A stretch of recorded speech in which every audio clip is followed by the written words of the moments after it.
the meeting for the Transportation Environment Committee to order. Before I begin, I want to remind committee members and members of the public to follow our code of conduct, which includes commenting on the specific agenda item only and addressing the full body.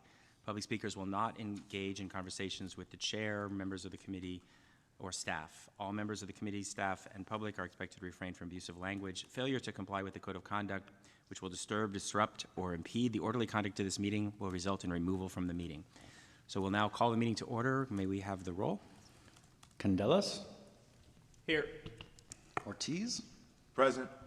Foley. Here. Davis. Here. And Cohen. Here. You have the floor. Great, thank you. So the first item is review of work plan. I know item B1, we've dropped the Coyote Corridor Study Status Report. The Rules Committee did that. Do we need now an action to defer the next item? Is that right? Item 2, we need so we need a motion to defer the sanitary and storm sewer collection system status report from November 6th to December 4th. So moved. Second. All right, there's a motion and a second, so let's vote on that.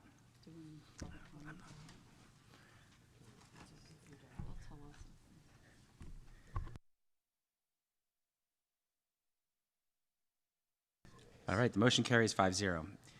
So we start with our first report to the committee, our water supply status report. Carrie? Good afternoon, committee. My name is Jeff Provenzano, Deputy Director, Water Resources Division, ESD. I have just a brief verbal report here on water supply discussions that we're having now with some of our partner agencies. The first one is a memorandum of agreement, a memorandum of understanding with San Jose Water Company. This memorandum of understanding was signed in March 2023. March 2023, and there's 4 primary focuses underneath that. One is to work with San Jose Water Company on a brackish water desalination facility.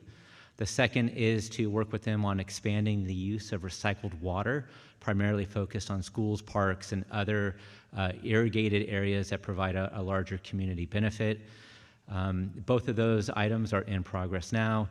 The other 2 focus areas underneath that agreement is a deep water discharge pipeline. This is one way of managing reverse osmosis concentrate and getting it back into the environment safely. And the second is to explore an ornamental turf or non-functional turf to native landscape pilot in residential neighborhoods. The next agreement we have in place is a memorandum of agreement with the City of Santa Clara, City of San Jose, of course, and San Francisco Public Utilities Commission. This one is pretty interesting. We, the City of San Jose, North San Jose, and Santa Clara are considered not permanent or guaranteed water supplies from the San Francisco Public Utilities Commission. But we do have a contract with them. They have until December 2028 to decide whether to make the cities of San Jose and Santa Clara permanent and guaranteed customers.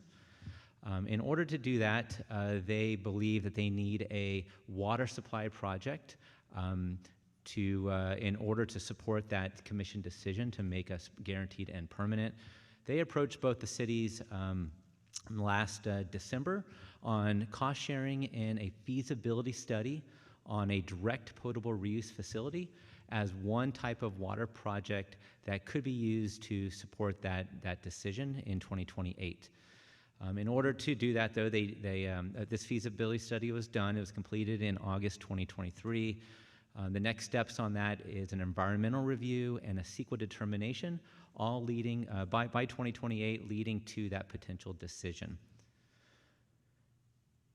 The third item is a letter of intent with Santa Clara Valley Water District.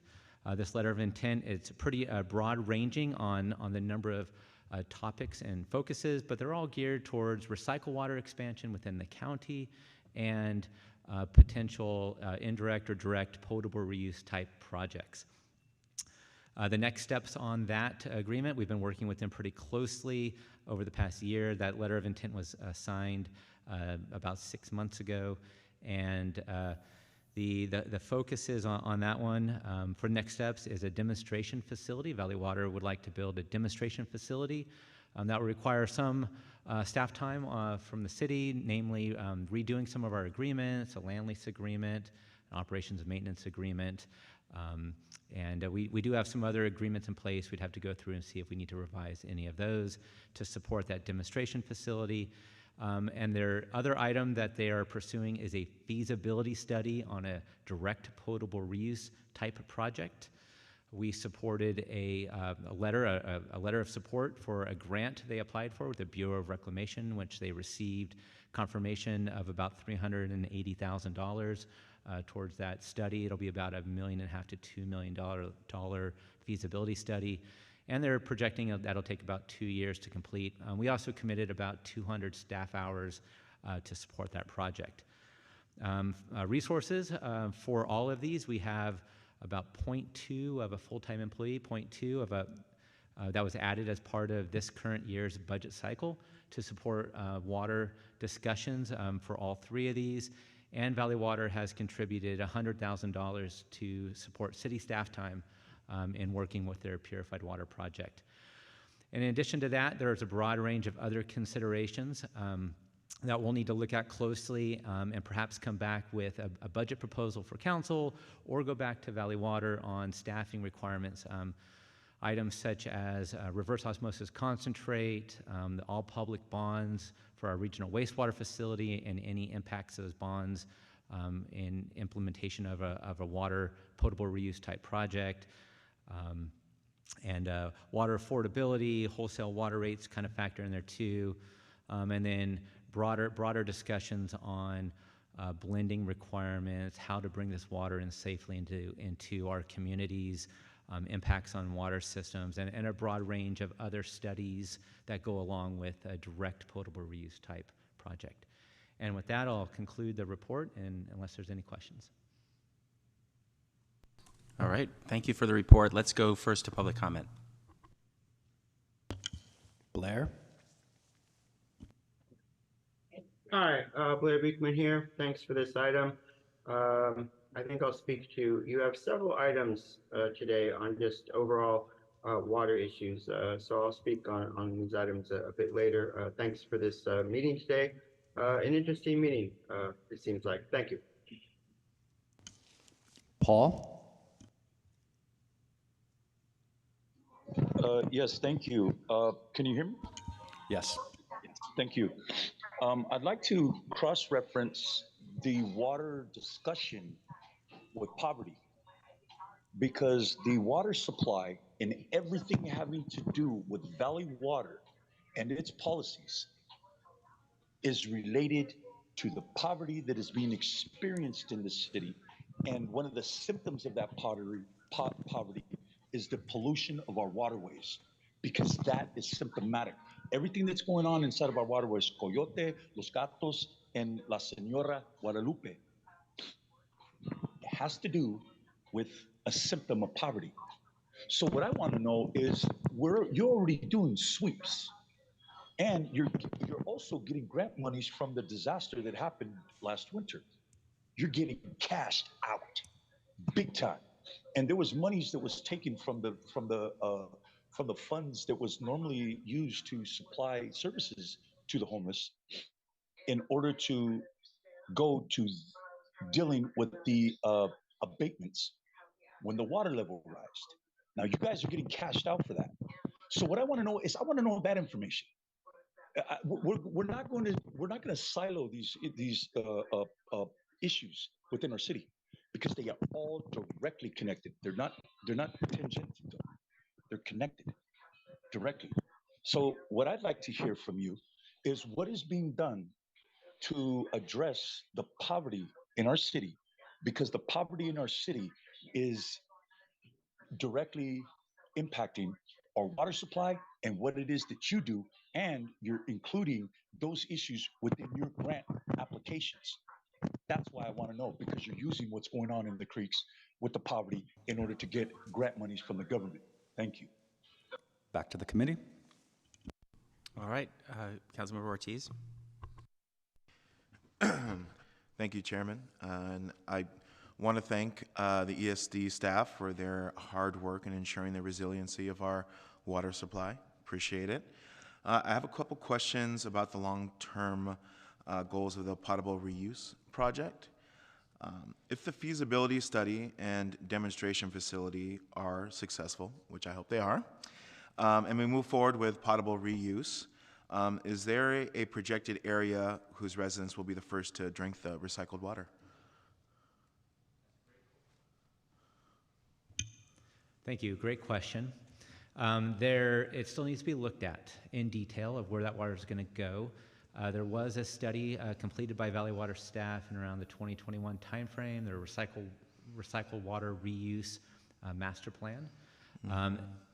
That shows purified water going to one of two of their treatment plants. One is in the east side of San Jose, their Penitentiary treatment plant, with the other potential of it going through a treated water, a central pipeline, a raw water pipeline down to the Los Gatos area. If it goes to the Penitentiary side, that treated water would generally flow south through what they call the East Pipeline, which would be primarily District 5 into District 8, and if it moves over to the Rinconada treatment plant, it would go up the West Pipeline, which would be primarily serving West San Jose, Los Gatos, Sunnyvale, Mountain View.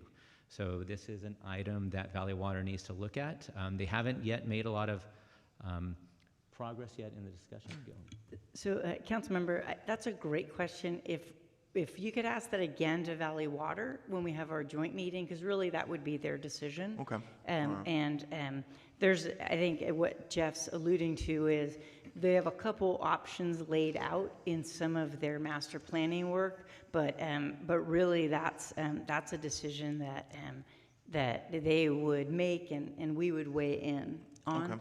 But certainly they're the experts on their planning. That's great. Really appreciate that, and it's good for me to know who the final decision maker will be. I support potable reuse water. I think obviously we need to strengthen that infrastructure and make sure that all families have access to it. I do just want to mention that there is some sort of like stigma in my community where Eastside feels like we're the test subjects of every single project. I'm sure that that's noted, but at the end of the day, we all should be having access to that. So just, I hope that we are mindful, and I'll also reach out to the Water District to make sure they're mindful of how optics look with the rollout of it. Thank you. Thank you. Councilmember Candelas? Thank you, Chair. First of all, thank you for the update. I know we have a joint meeting with Valley Water in the coming weeks that we should be able to dive a little bit deeper into some of these topics, but this is a good preview. I guess one of the questions I have is pertaining to the SFPUC long-term contract, if you will, that they have until, 5 years from now to make a decision on that. So what are we doing proactively to make sure that, given North San Jose is slated to be developed upwards, how many, Chairman Cohen, 40,000 units, 40,000 new housing units, 24,000 units are slated for North San Jose, and so what are we doing proactively with SFPC to make sure that we are, having option for that water, quote unquote, that hetchy water? Sure. We, both the City of San Jose and Santa Clara are meeting with San Francisco monthly, and on this project and on the next steps to bring this forward to the Commission in 5 years. This is front and center, and we are collaborating very closely.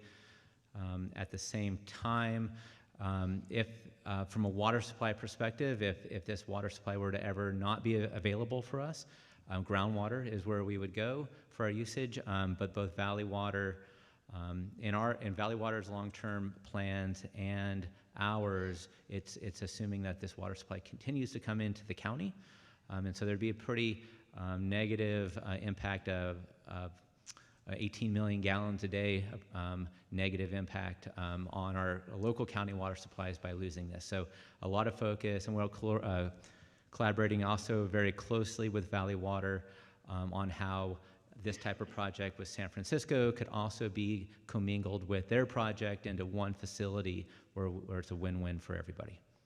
Awesome, thank you. And then I guess one last point I'll make is, given the boom-bust cycles of our climate and droughts and We're expecting a wet year, an El Nino year.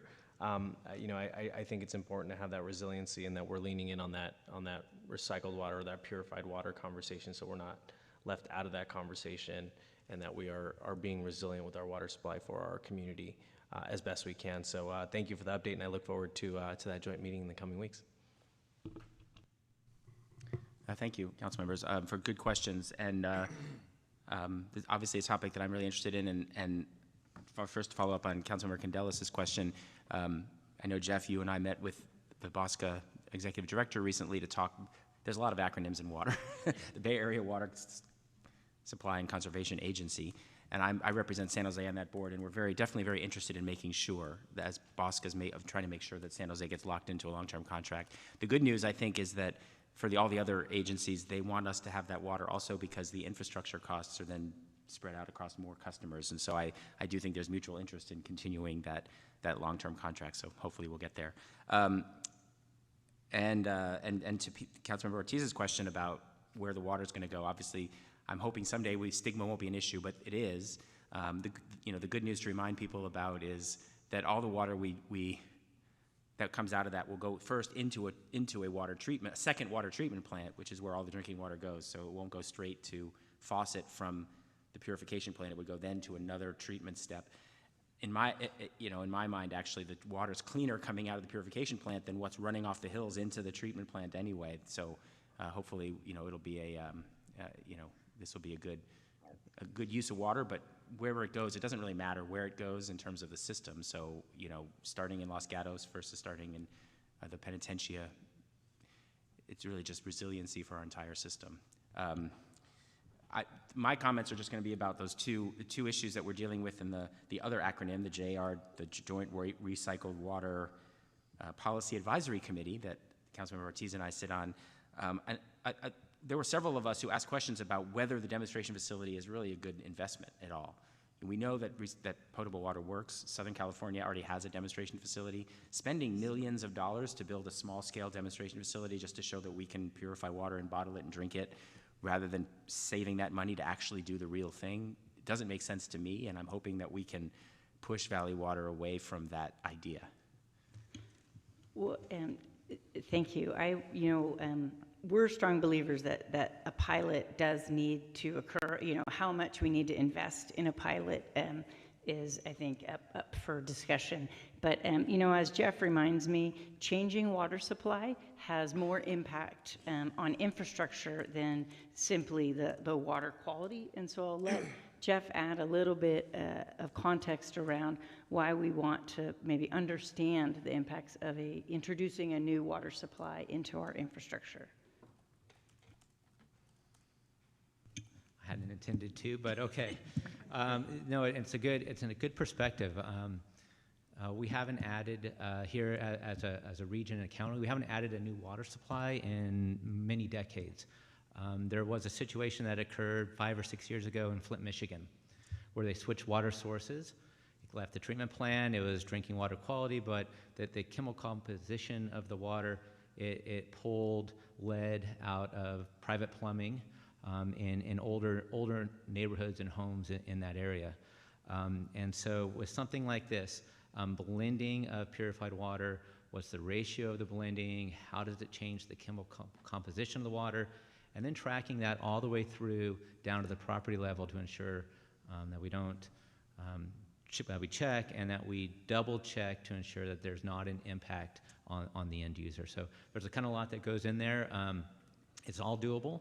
And treatment plants can be designed a certain way to make it match. It just requires the right steps. And demonstration, one of the benefits of a demonstration facility or a pilot facility, and as Carrie mentioned, cost is maybe up for discussion and scope, but to put the technology in for our unique blend of wastewater, to put a facility in, run it, you can see the consistency of our water coming in, purified water coming out, and you have a track record of a consistent water quality that's then blended in with other raw water supplies, and that change in quality is then tracked all the way through to the end user. And so that's one of the benefits of doing this type of, whether it's a pilot facility or demonstration facility, but putting in the technology and getting real data and track it all the way through.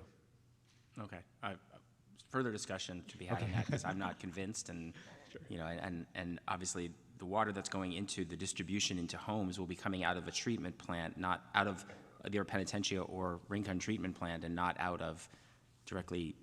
So there's a lot of QC points to make sure that the water that goes into the potable system is acceptable for that. And obviously, you know, I think we know the chemistry of this process pretty well. I mean, water has been a long time, a long, well understood chemical process. But anyway, I want to understand better why San Jose believes that the demonstration facility will be useful, given the cost of what we were hearing the cost of that facility will be. But I'll take that offline. The second point I just want to make, and I made this before, is I think we ought to. I'm a huge believer in purified water and potentially direct to potable or to replenish our aquifers. There's lots of uses for it. My concern is I don't think Valley Water's thinking big enough.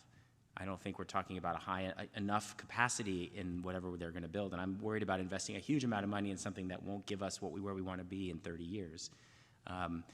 And I know that there's issues right now with the requirements to blend 10 to 1 when it comes out of one of those, and so that you can't have too much, or else you don't have enough blending left over to blend. But you know, those regulations are going to change, and the technology is going to change, and in 20 years, the blending ratios might go down, and we might be able to use a higher ratio of purified water. And I wouldn't like to think that we're going to end up stuck again in the next drought cycle, given climate change is going to happen, where we're going to end up still relying on large rain years and reservoirs when we can really become robust in our own system by having enough recycling. So I'll continue to make that point at the joint water recycling board meetings. We got to think bigger. We got to have enough capacity for what we need in the long term, and we ought to really go all in on this. And we'll have more discussion later, I think, about some of our discussions on brackish water desalination, other things. But in my opinion, the biggest bang for our buck will be purification. And so I want to go big on that. I don't know if I want to make a comment. I just wanted to express that that's my view on it at this point. Councilmember Candelas, you have your hand back up. Thank you, Chairman. I wanted to follow up on that point on the demonstration facility. For example, the Valley Water's advanced water purification facility now. Not only I think.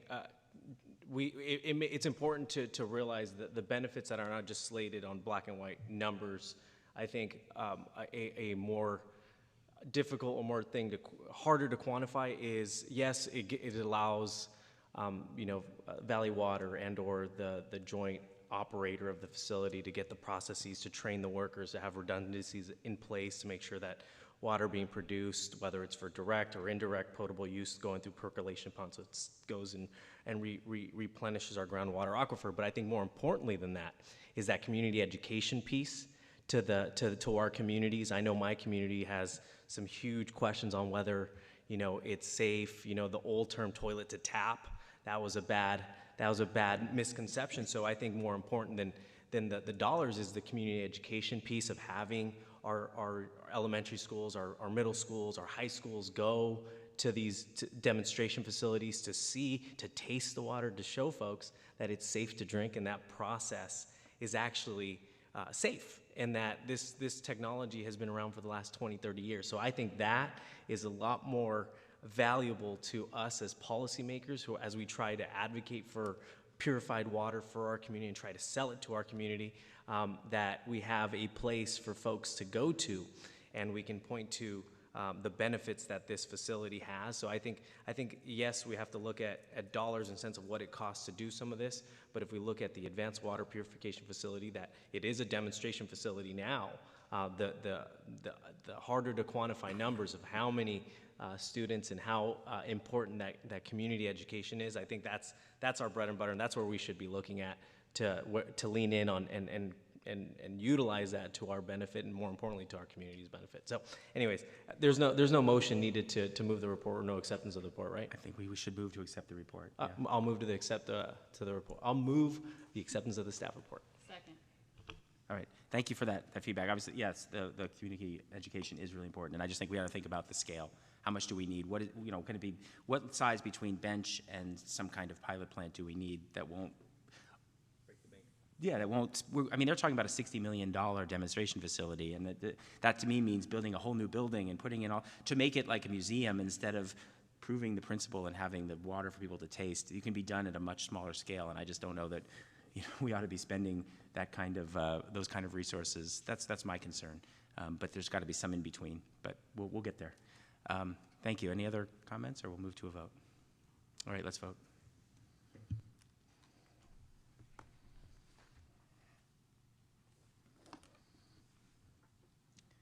All right, that motion carries 5-0.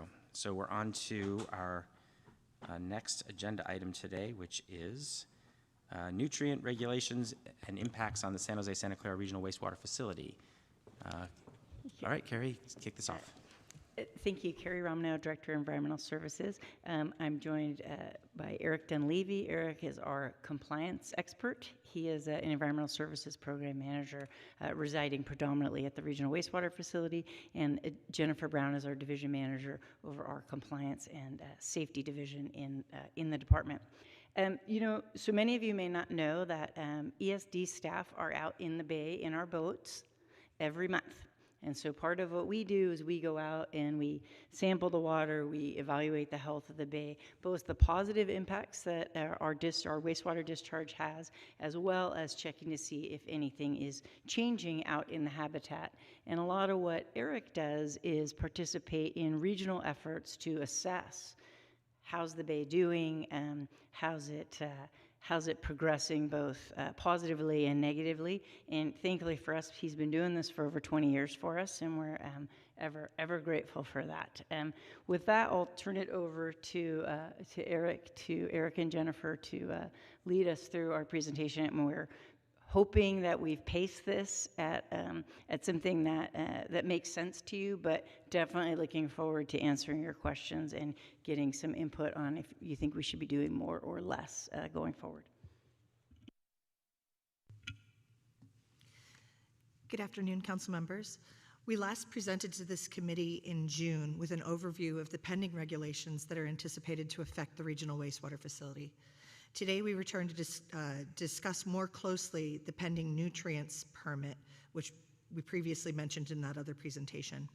We're going to discuss its importance to the health of the bay and our role and actions to comply. As the largest advanced wastewater treatment facility in the West, we serve millions of people and thousands of businesses across several cities. The facility is critical infrastructure, protecting the health of our community and for the environment where it discharges in the San Francisco Bay. As such, it is subject to many regulations and holds multiple permits. To ensure compliance in a healthy bay, we are part of ongoing collaborations. In particular, we're a member of the Bay Area Clean Water Agency's Joint Powers Agency for various studies that monitor water quality and habitat of the bay. As Carrie mentioned, we also do our own monitoring, but there's this additional study work that's done. This group also provides a beneficial forum for direct and ongoing engagement with the San Francisco Regional Water Quality Control Board, where the board staff hear about the studies firsthand, and in turn, they share information as regulations are developed, such as for this regional nutrient permit.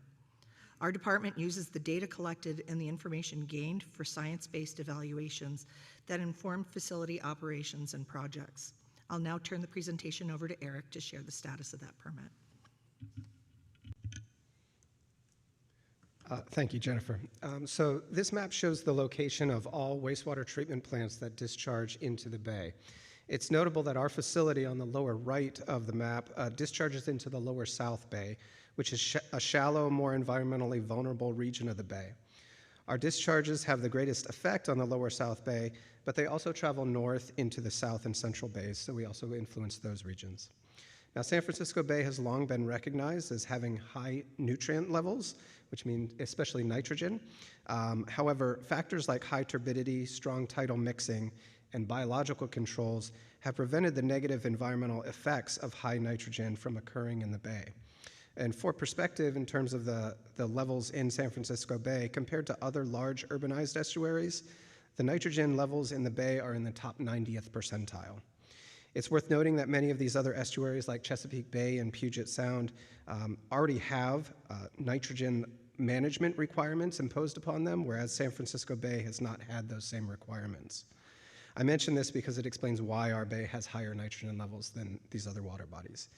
Now, the bay has been intensely studied for decades, including tracking nutrient levels and environmental response to nutrients. And around 2010, a change in the response to nutrients was detected. And while that change didn't result in poor environmental conditions, it did represent a trend towards negative conditions. And concerns about this trend led to the first group nutrient permit for wastewater treatment plants, so that's all the orange dots on the map, in 2014. Neither the initial permit nor the 2019 reissued permit restricted nitrogen discharges. So why do we care about nitrogen? Well, it's the fertilizer or fuel that algae use to grow. And with high levels of fuel, it's possible to get out of control algae growth. Excessive algae growth will lower dissolved oxygen levels in the water as the algae die and decay. And widespread low dissolved oxygen can suffocate fish and other wildlife, resulting in large die-offs. Some algae also produce toxins that affect wildlife, humans, pets, and livestock. And effects from toxic algae include sickness, paralysis, and death.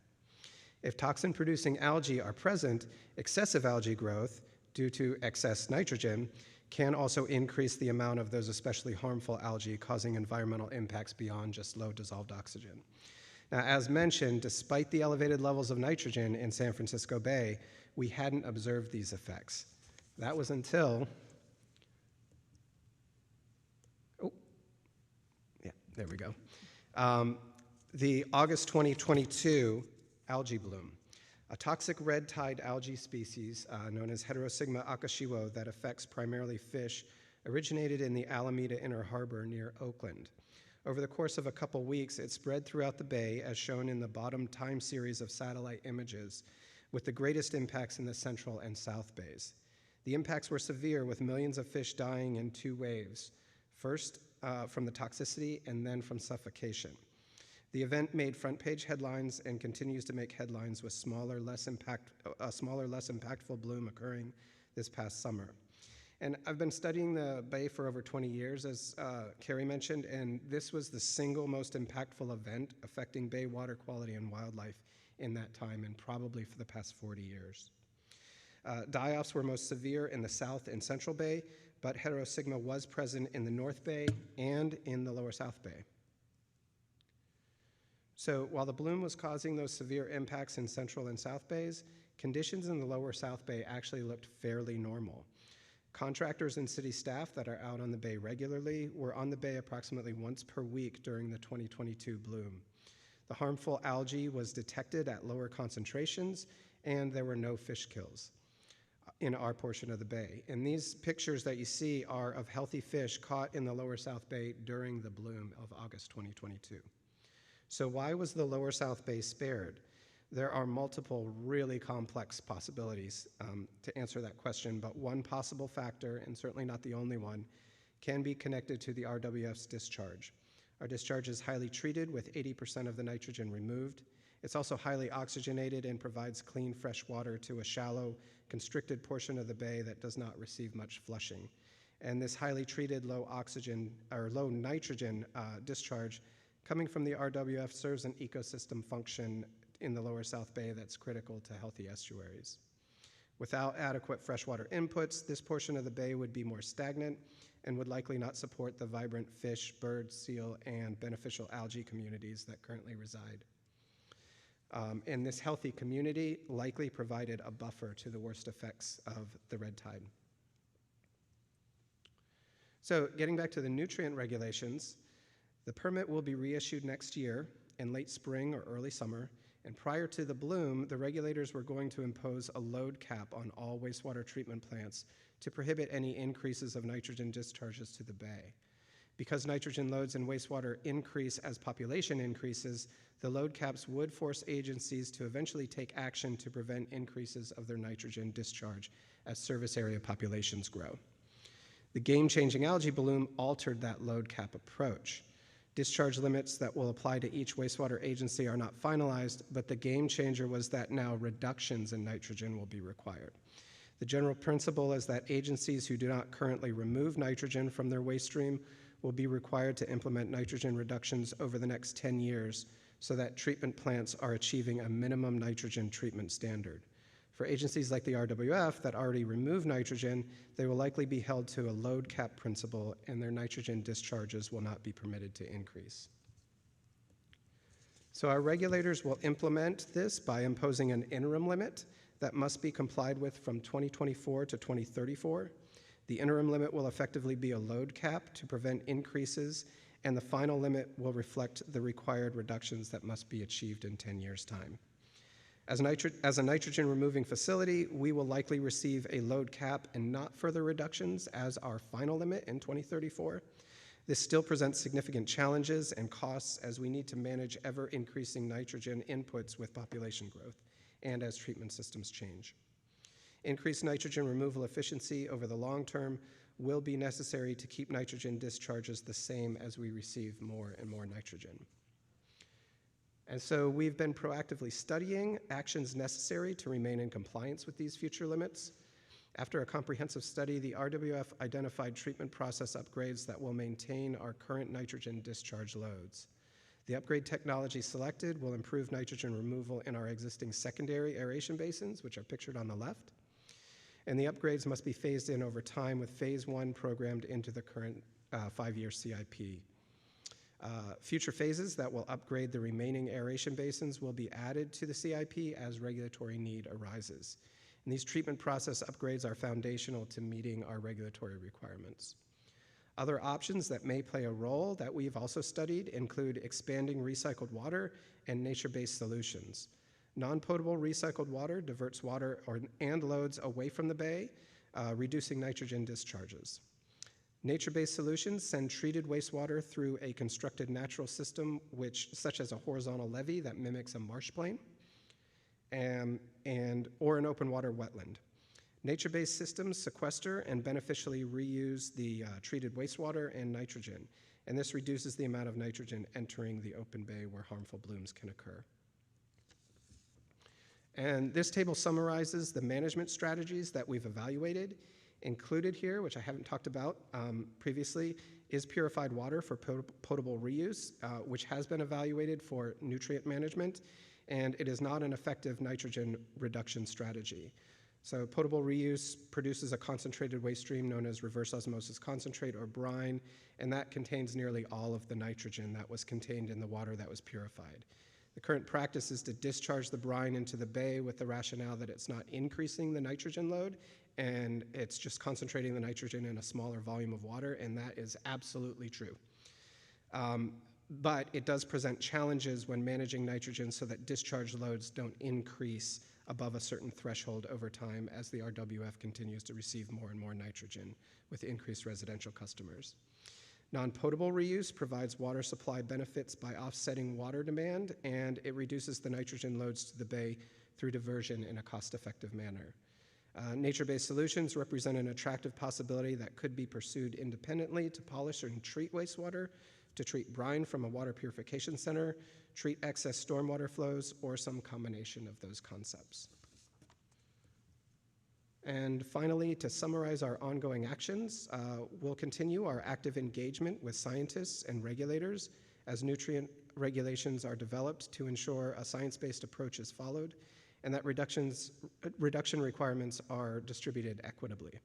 This ensures management actions the RWF takes are justified to protect the overall environmental health of the Lower South Bay, and we'll also continue to plan upgrades necessary to remain in compliance with new regulations long-term and prioritize those upgrades appropriately so that regulatory compliance, construction feasibility, and costs are balanced.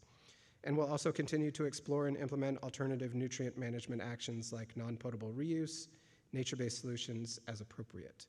These actions can provide flexibility and capital upgrade timing so that capital projects aren't accelerated beyond what's achievable. And with that, we're happy to take any questions.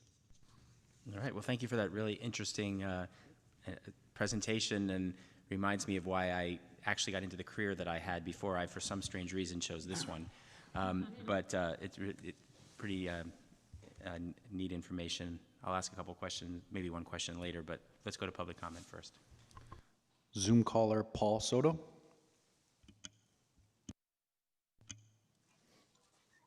Yes, I heard a lot of rhetoric, and thank you for, like, I mean, it never fails to surprise me how city staff can string words together into sentences. Sentences create ideas, and they have absolutely nothing to do with the actual issue that are being discussed. That is a talent that I applaud you on. Now, with that said, what you described is a bunch of symptoms. That is not the problem. That is not the issue that needs to be addressed. What needs to be addressed is this, and I'm talking regional, South Bay. The city of San Jose approved of 400,000 citizens coming to San Jose from around the world, not native to San Jose. I want to talk about that, and that's that impact on the infrastructure. And here's why: is that the infrastructure that is being designed and laid out right now is to accommodate people that aren't even citizens of the city yet. And you sit there and act like I am lying, I'm foolish. You think you just continue to ignore my advocacy, and you continue to ignore what it is that I'm telling you and challenging you on, and it goes away. I ain't never going to go away. I ain't going away until I'm put in an urn or a box. That's it. Until that happens, I'm going to be in your face and challenging you, because you owe us an explanation about how you are creating an infrastructure to accommodate these 400,000 people that are slated to come here to San Jose, and they are going to displace, in my estimation, 250,000 citizens that are current right now. I want to talk about that, because that is what you're really doing. Blair Beekman. Hi, thank you, Blair Beekman. I hope we can work on better balances of what Paul's talking about. Thanks for the words of Paul. I should also note, you didn't offer a public comment or the consent calendar approval work plan items, just to note that for the future. I don't think drop items, I think they should be allowed public comment also. But that also, for this item, thanks a lot. I'm interested in the idea of you're trying to address nitrate issues in San Jose. How does it relate to here in the South Bay with current problems that are going on with algae in the East Bay, like in Oakland area? I think possibly San Francisco, but I think it's more in Oakland area, estuary areas and such. There's a lot of weird algae blooms killing a lot of things. And I've always wondered how that is connected to San Jose. And if the work you're talking about here today can have some sort of good effect for what's happening in the Oakland area at this time. Perhaps some explanations of what Oakland is going through right now and how that's connected to what we could be doing down here can help at this time also. I just thought I'd bring it up. It's pretty important what's going on, and for your time. No other public comment. Back to the committee. All right, thank you. Councilmember Candelas. I'm talking atypically to my usual amount here, but I'm curious. I'm genuinely passionate about the subject we're speaking here, and I know there's plenty of folks in my district that are very well aware of what's going on. And one of the questions I had was with regards to the alternative nutrient management actions spoken to earlier with regards to the byproduct of what's produced with our purification. Maybe you could expand on that alternative and that nature-based solution a little bit more. That's my first question. Thank you for stopping and letting me answer that one. Sometimes they get so long I can't remember the question. That's okay. So what we're doing now is we're looking at all of the options in terms of reducing our nutrient load into the bay. And so one of the options that we've talked about with Valley Water as well is if we could all find a different way to deal with brine, that sort of helps us with the nutrient, but it certainly also fast tracks some of the purification projects. And so we, through pilot studies and through looking at land-based nature solutions, we're working on those together, as are folks across the state and across the world. But we're not really proposing a solution to the nutrient rules yet. We've been very fortunate that we are early adopters, and we're one of the early facilities to deal with nutrients. And so that gives us a little bit of space right now, whereas other facilities are going to have to quickly install new technologies. So one of the things, though, that we do think has a lot of merit is the idea of expanding non-potable reuse, because that lets us sort of keep some open spaces irrigated during times of drought. So that's where, as you heard in our earlier memo, talk about expanding into parks, schools, and the like big users, because we could keep those green during times of drought. But now we also see that they help us cost effectively reduce our nutrient load in the bay. And so where potable water fits in, it's still part of the conversation, and it may have multiple benefits. And so it may not just be the cost to the wastewater facility that we want to look at. It may look to, well, in terms of other options to get drinking water, when we couple all those multiple benefits together, that may make the most financial sense for the community and the region. So we're not proposing solutions yet. We're just sharing that we're going to have to do something, and it's going to be expensive, and it's going to. But we do have about 10 years to figure that out. But perspective-wise, 10 years really isn't that long, and it is related to forecasting the impacts of population growth as well. Got it. Okay. And a follow-up to that, I know there's things like horizontal levees or wetland levees. That's part of the analysis that's happening, right? And how is that linking to the shoreline levee project that we currently have in the area? So as you know, the shoreline levee project is a Valley Water project, and so they've laid out what that project is today. And I think Kip probably knows more about this than I do. And so in terms of the levee, I don't know where they reside, where they've landed in terms of exploring nature-based solutions or not.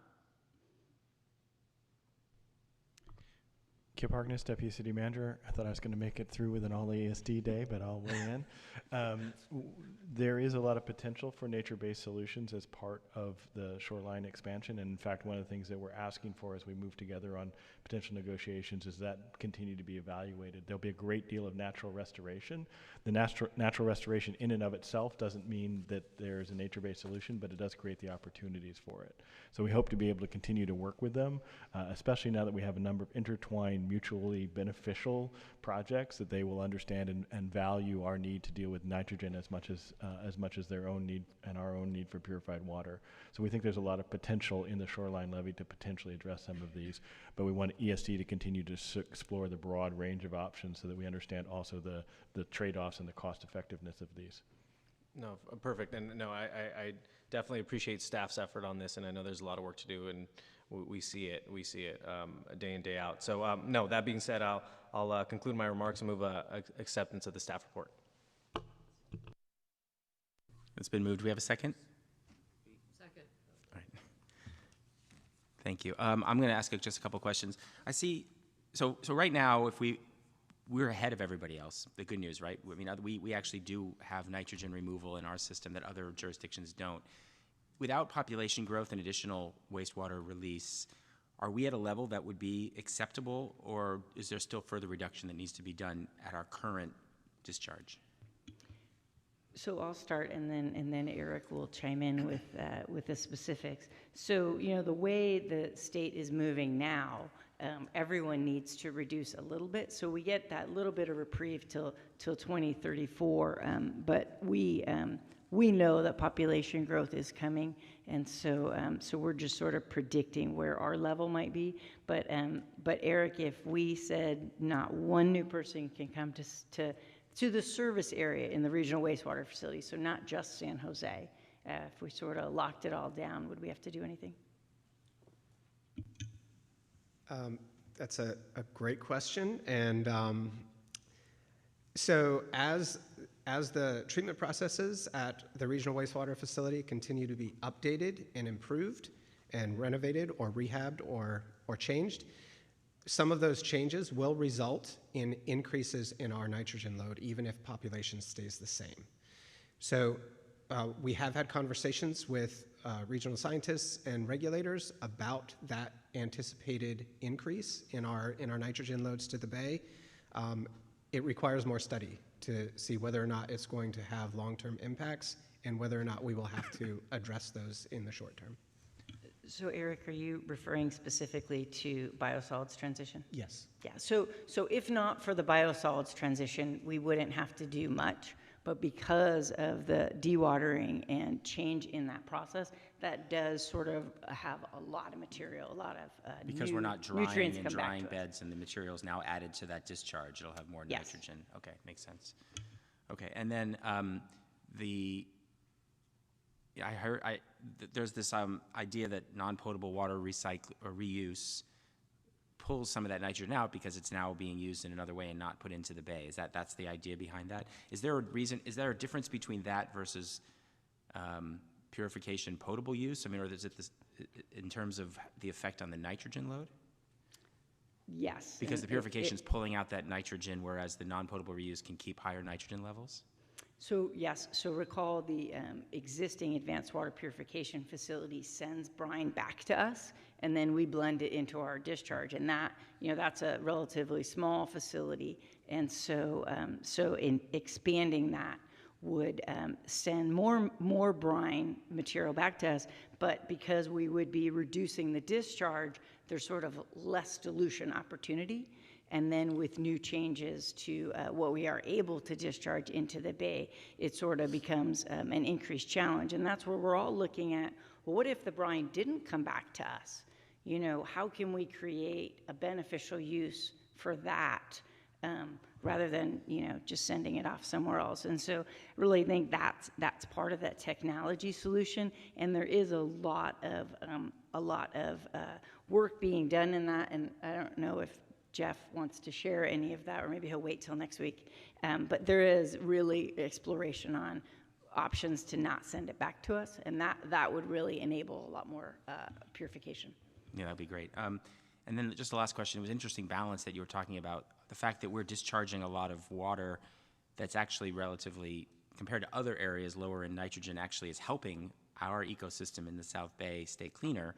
Is there a point at which if we recycled more and more water, that would actually be detrimental to the environment because we wouldn't be discharging enough fresh water into the bay? So I'll start, and then Eric can build on that. So, in our conversations with the state, they have indicated that they are not supportive of zero discharge. And so that's where we believe there is that limit, but no one's really talking. I don't think anybody really knows what it is, but they are sort of saying, look, the fresh water you've put into the bay has created positive outcomes, and so we don't know that we don't want any of it. But I think as the water, the availability of water diminishes, that becomes something we want to relook at. What are the many ways we could keep the bay healthy? And Eric, what would you add to that? I'd just add that, because of where the RWF discharges in the lower South Bay, we've always been under sort of added scrutiny because it's a very restricted, confined, often referred to as a tidal lagoon. There isn't a whole lot of exchange with the rest of the bay.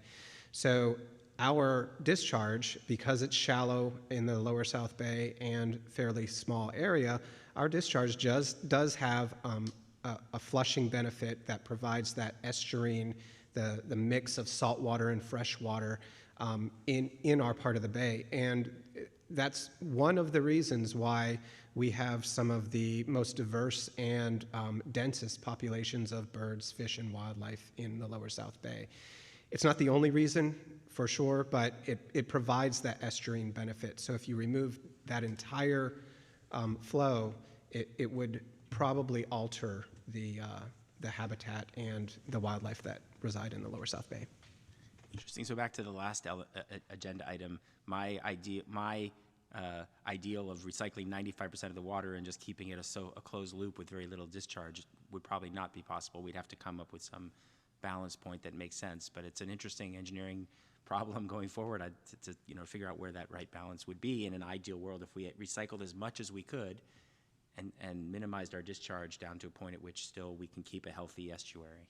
So anyway, that's interesting. I think that's it for questions, so let's move to a vote to accept the report.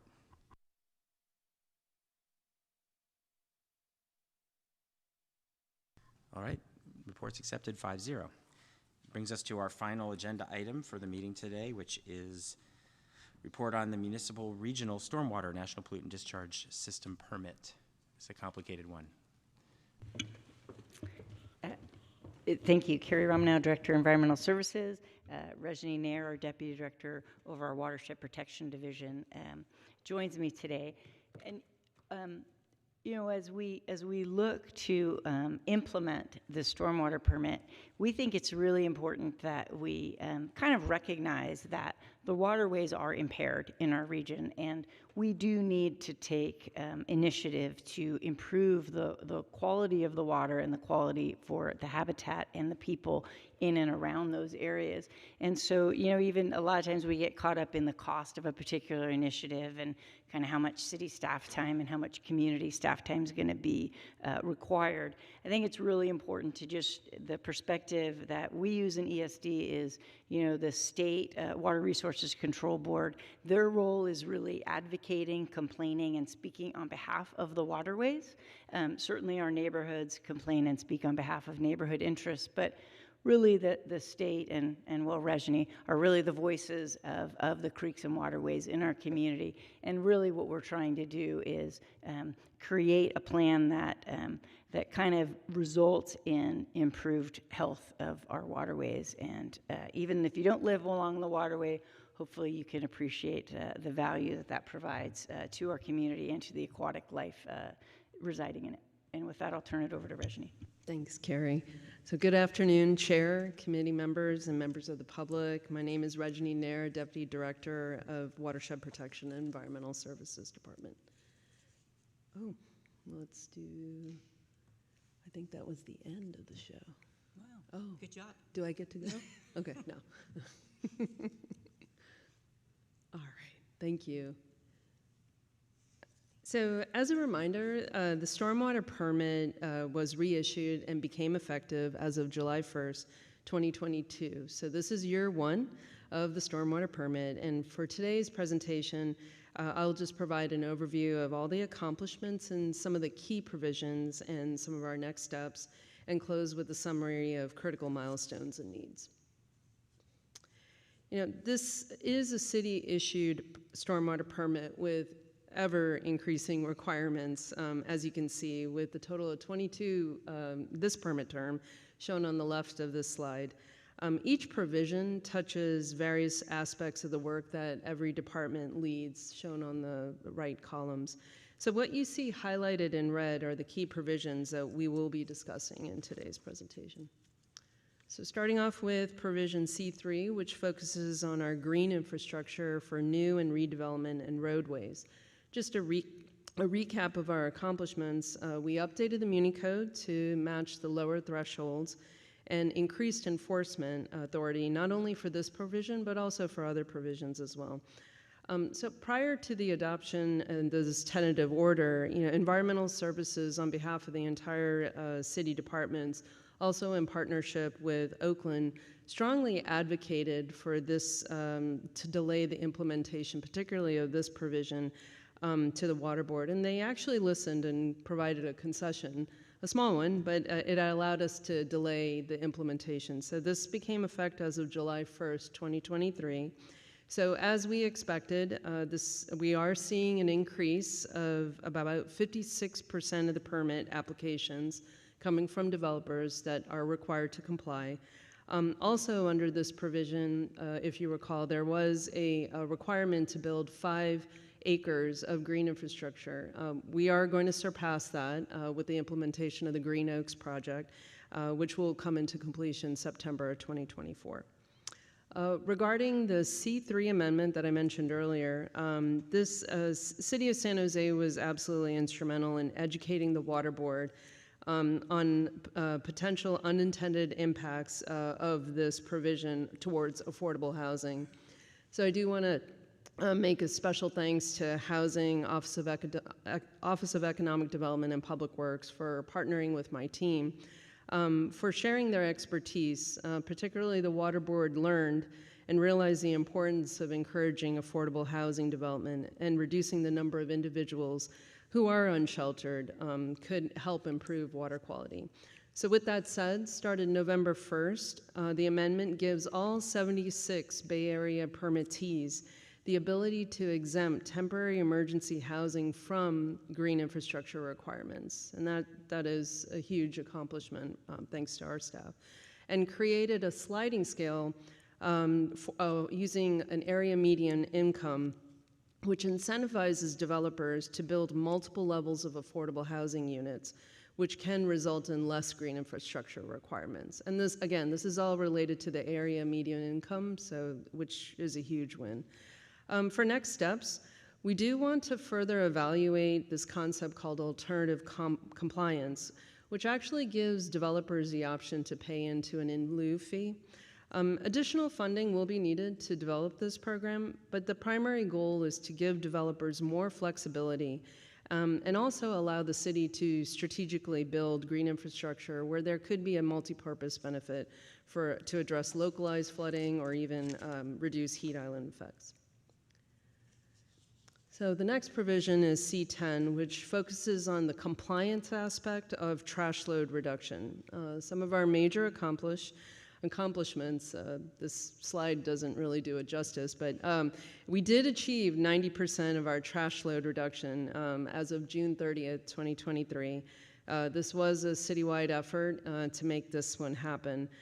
We also submitted our long-term trash plan end of September. The direct discharge plan, we did submit this twice after we initially submitted it back in January 3rd of 2023 per council's approval last December, and we're still awaiting for final approval. And last but not least is the C17, which is a brand new provision. It primarily focuses on discharges from unsheltered population. And we were required to submit a regional best management practice report. This was in collaboration Bay Area wide, so those 76 permittees, we all created one document. This was a huge help with, with Housing Department and also Parks and Recreation, Neighborhood Services were also instrumental in helping. And essentially, we did this through our local region, so through the acronym of our Santa Clara Valley Urban Runoff Pollution Prevention Program. So SCOVERP is our main voice that we communicate through. Some of our next steps, we are awaiting comments for the long-term trash plan that we submitted. So in the interim, we are working very closely with the Department of Transportation and Public Works on implementing additional structural controls. These large trash capture devices that we've talked about are full trash capture, to ensure that we as a city meet 100% compliance by June 30th, 2025. Regarding the direct discharge program, last fiscal year, if you read our 350-page annual report that we submitted back in September, one of the major accomplishments with this particular program, we pulled over 1,200 acres of trash. 1,200 tons of trash, not 1,200 acres. But it's actually 3 times as much as the past 3 years combined. And thanks to all of you, it's that dedicated funding and resources to really address the water quality and also addressing our unhoused community that live within our waterways. So the next provision is the C12, which is the polychlorinated biphenyls, also known as PCBs. We submitted our regional control measure plan back in March 2023, and we did get feedback that our particular region of Skverb was actually more well prepared in addressing PCBs than other regions, but however, the Water Board didn't really feel it was quite enough. So we're kind of back at the drawing board with that one. But to date, we have identified 8 properties that have a confirmed level of PCBs. These are known as source properties. And what's unique about this particular part of the provision is that it does give the city the option to directly coordinate with the Water Board to abate these properties. The next one is the moderate properties. These are moderate areas. We've identified about 22 properties that we will need to assess. We're not sure if they really necessarily comply with this provision yet. And they essentially have a lower threshold of PCBs. But what's unique about this one is the city will be responsible to abate and address. So we did update our Muni codes for this to match the provision requirements, including enforcement tools. This is only focusing on old industrial areas and then also building demolition permit requirements. The next steps is to update the plan.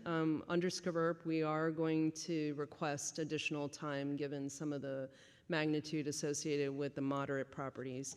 And so hopefully they'll agree by spring of next year we'll update this plan. We are working very closely with the Office of Economic Development on the outreach, while my team is working on addressing more of the enforcement and the monitoring needs for the 8 properties that I've identified as source properties, and then the 22 properties for the moderate areas. The permit does require the development of an enhanced operations and maintenance plan. And what that entails is really just pipe cleaning and inlet cleaning, because PCBs actually don't reside in the liquid, it's actually in solids. And so it requires a lot of the disposal of the materials inside. And so we are working very closely with the Department of Transportation on this. Again, these are all new programs that will require additional funding, and they'll be ongoing as well. The next one is a C15 that focuses on emergency discharge from firefighting activities. To date, we had two meetings. We collaborated both with our fire department and also my team in environmental services. And it's a huge thanks to the fire department for taking on this effort and really leading with heart and leading by example as well. They started to really analyze how this particular provision could affect their processes and what would it take to really ensure that they're prioritizing life and property as well. They have created an internal policy, and what's surprising is very few fire departments throughout the Bay Area actually have anything, so hats off to our department. In the future, we will need to develop a regional approach for large industrial sites, which really essentially is entailing best management practices for large amounts of water that may be discharged directly into our storm sewer system. Also, some administrative stuff in updating our procedures and policies. But in the end, after we meet with the regional board, water board, they're going to have to submit a best management report in September 30th, 2025. Again, all of these are brand new programs. We'll need additional funding. And last but not least is our cost reporting and assessment management. What's going on here are two parallel tracks. We have the permit requirement at a local level, where we're going to need to really understand all the costs associated with the stormwater permit.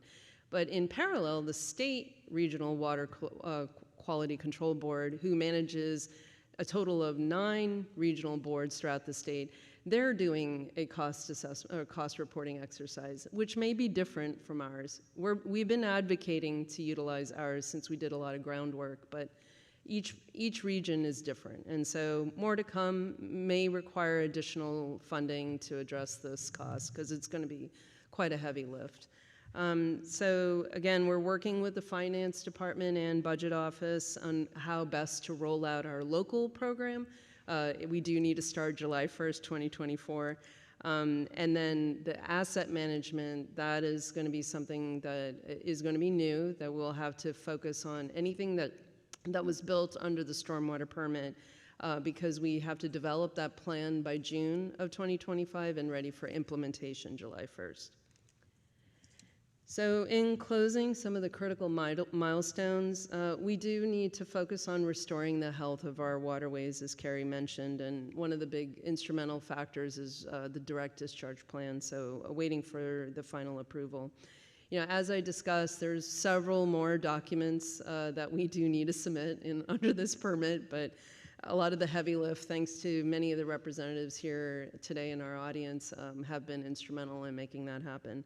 And then final point, as I've mentioned several times, these are lots of new programs that will need some additional funding. So this concludes my presentation, and I'll pass it to Carrie. Thank you. So a lot of complex work, and just want to echo Rajni's appreciation for all the city departments. It's been a lot of collaboration, and as you can see from the results, we're getting there. Lots more work to do, but definitely going in the right direction. So with that, we're available for questions, and there are folks here from a couple other departments if you have questions for them. Okay, thank you for the presentation. I will admit I probably didn't read all 350 pages of the report, maybe just the executive summary. Let's go to public comment. Zoom caller Paul Soto. Yes, once again, thank you for that report, and you articulated very clearly why water issues need to be cross-referenced with what is happening in our city that is accelerating the rate of poverty. Why? What does that have to do with water issues? I'm glad you asked, because I'll tell you.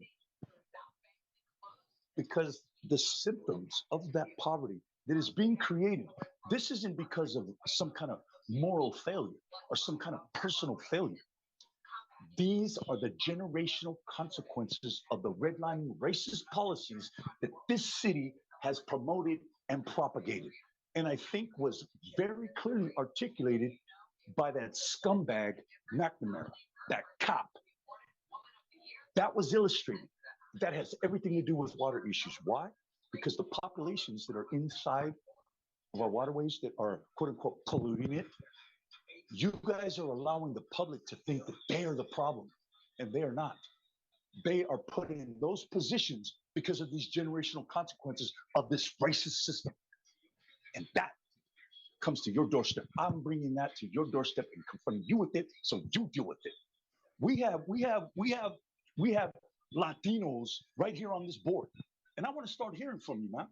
You pay more attention to your hair than you do the policy positions. I want to hear what your position is on the poverty creation and its relationship to the pollution of the waterways, and what you're going to do about it, man. What are you going to do about it? Because I'm not going to continue to come to these meetings and be ignored. Because what I say becomes true 100% of the time. And it was affirmed on the last item because she said the population growth. She affirmed that 400,000 people that are coming here. Deal with that. Blair. Hi, Blair Beekman. Thanks a lot for this item.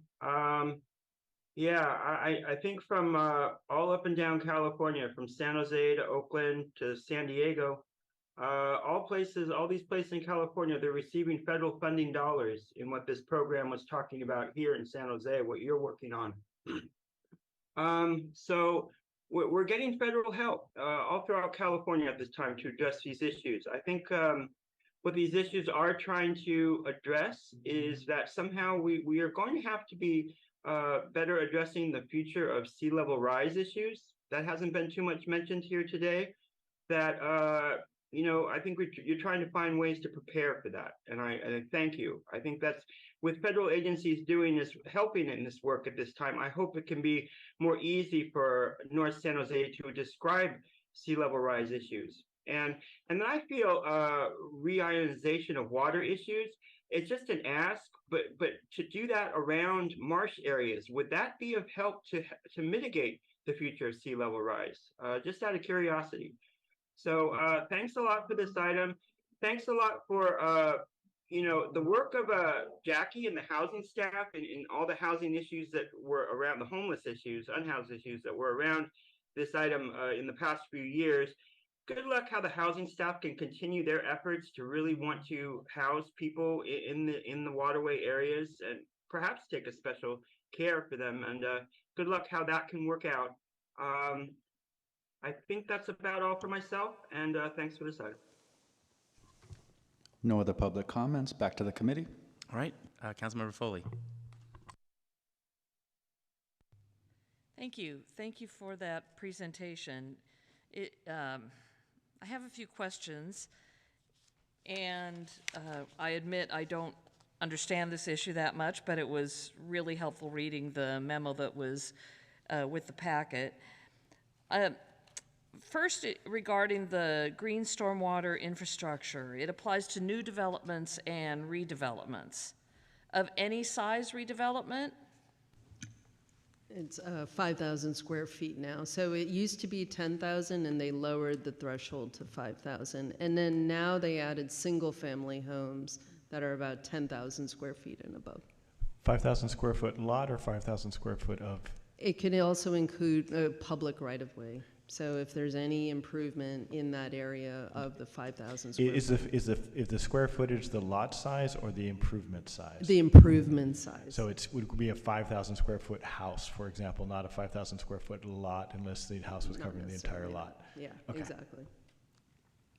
Kip, thank you for that clarification. I was going to ask that question, whether it's lot size or footprint of the dwelling. So there's a statement about the cost and that the developer pays for it and a possibility of in lieu fees. Will you be bringing back the proposal of in lieu fees to us, or have you thought about what that would be? There's many departments working through that issue, and of course, we'll bring back a recommendation. There needs to be lots of conversations with the developers, and then how we would implement something probably along the lines of like the habitat conservation plan, where you kind of got a nice regional solution would make sense, but we're a bit away from that. Okay, and the EIHs are exempt from the infrastructure, but later on they're not exempt, or the unhoused trash is not exempt from us being penalized if we don't clean up or install the large collection devices. Is that correct? So yes, generally speaking, our ask of the state was, look, if the faster we can house people, the better the waterways are. So anything that gets in the way of that or slows it is not productive. And so many departments went and put a lot of information in front of them to talk about how give us this reprieve, and then let us come back and then relook at should these types of projects be included in the green infrastructure requirements. But in terms of our responsibility for getting trash out of the creeks, that remains, whether they're from encampments or from shopping centers or other adjacent properties. And so we kind of keep doing the periodic cleanings, but the faster we can house people, the better it is for those people and for the environment. Absolutely, but is there a penalty to us for non-compliance? And if so, what's the penalty and when does it start being imposed? So I'm sorry, so if we don't comply with the requirements for the direct discharge, those penalties are very significant, and they are per day per pollutant.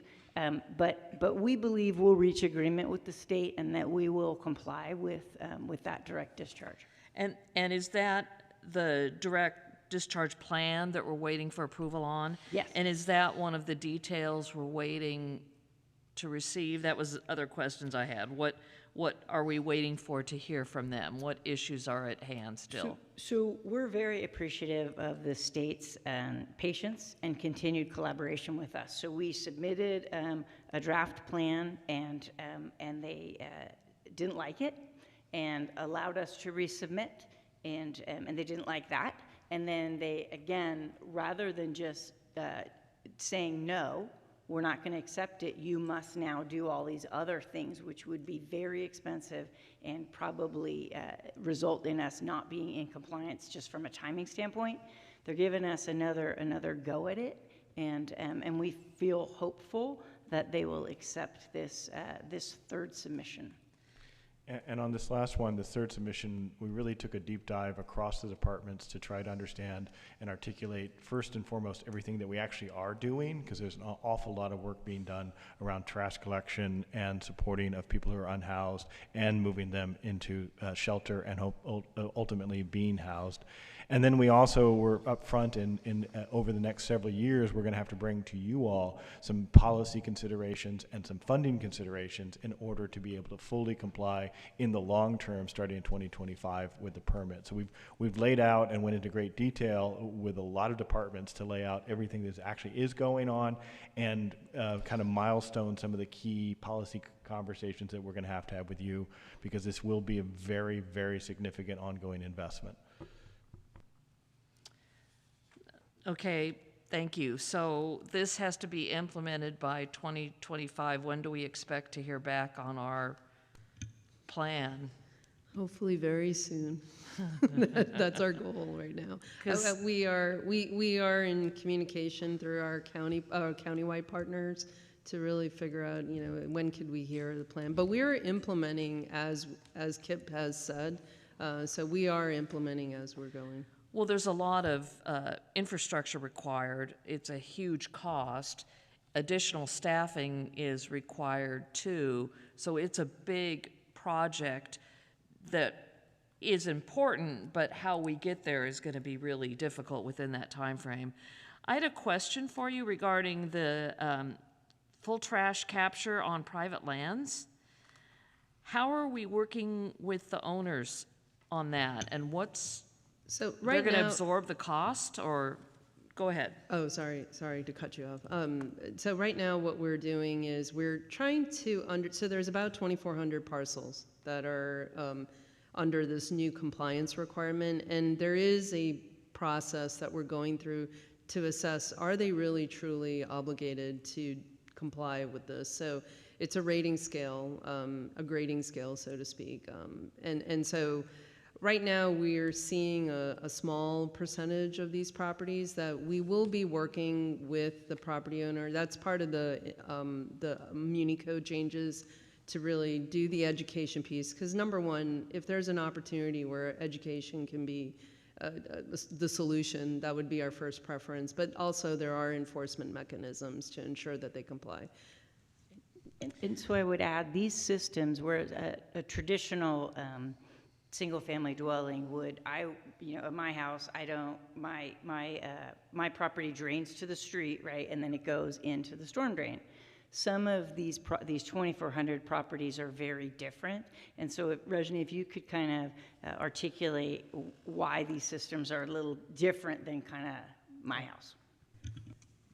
Many of these could be commercial properties or, shopping centers or even, sometime a school. It just depends what it is, that a private facility that's a school. And these are the facilities that are, directly draining into our collection system. And so based on the Water Board's finding, they felt like eliminate any potential trash that could come into the storm drains that go discharge into the waterways.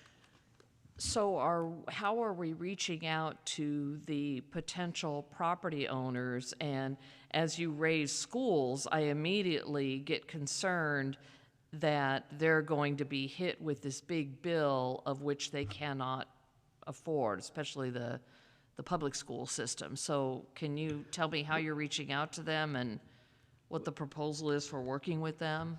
So I can tell you what we're not doing. We're not sending them an email, and we're not sending them a letter. So it says you now need to do X, Y, and Z. Okay. What we are doing is figuring out, are there groups that we should set up a meeting with and kind of brainstorm how we're going to move through that definition process of what's needed, what's not needed, timing, and then, which ones, as Rajni shared, which ones can we do a quick screen and say, oh, they shouldn't be subject to this. let's take them off the further action list. We are developing an outreach strategy. We aren't necessarily organized to deal with 2,400 new properties right now. So we want to think about what's needed, how much time the folks are going to need from us, and then what outside expertise.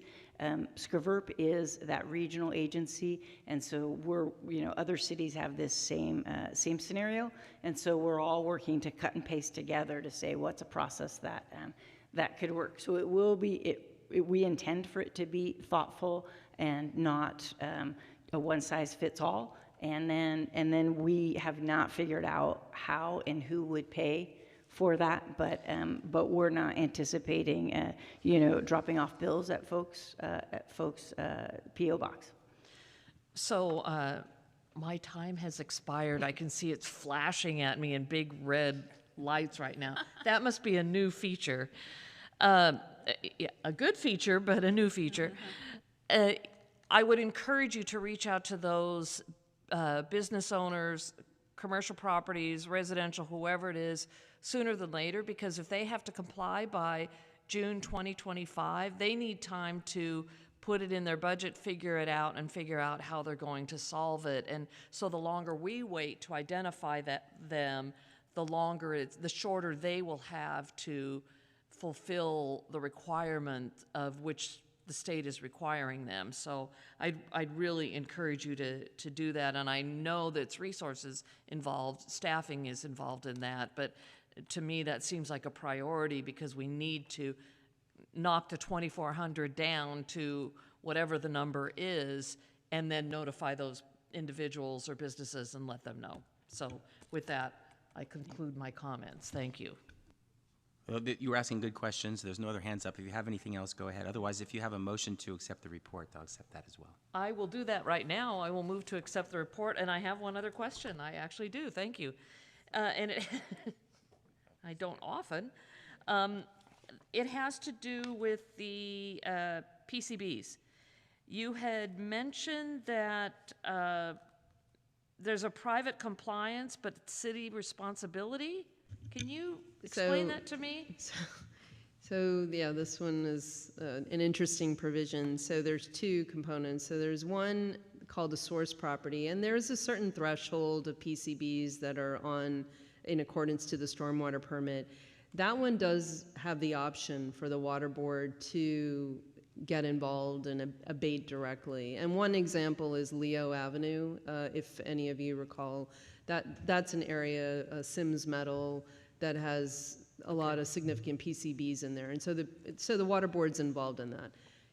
In the past 20 years, we found 8 other properties that are kind of in the similar ballpark, and so that's where the water board could engage. Now, the second element is this moderate that I was talking about.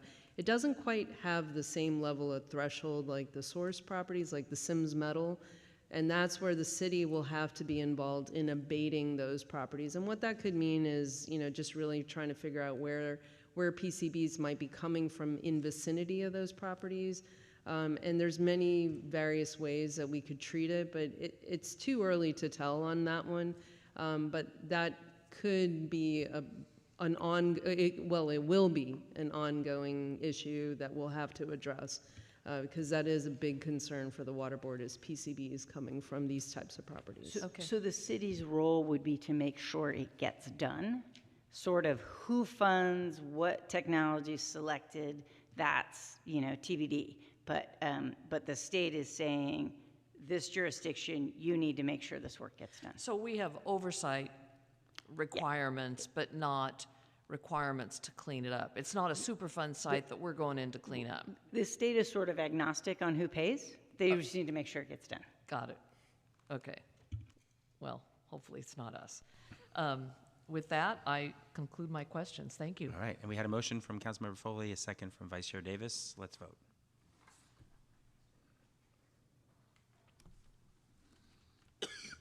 All right, motion carries 5-0.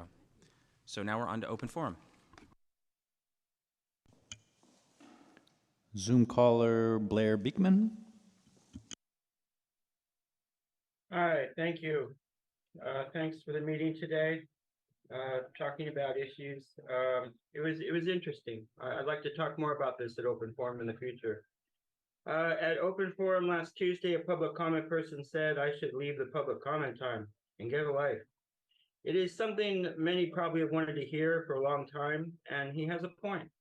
But I feel the open forum public comment time can be a place a person can be week after week and year after year. I think city government public meeting process can be a good place of gathering and healing for people, and not just a place of dread over surveillance and over competition. To note, I have already been trying to learn to better step away from the public meeting space. Brian has offered some really interesting ideas of e-comment that I've just been really thinking about lately as well. I've been trying to do much tech accountability work for about the past 9 years now in San Jose.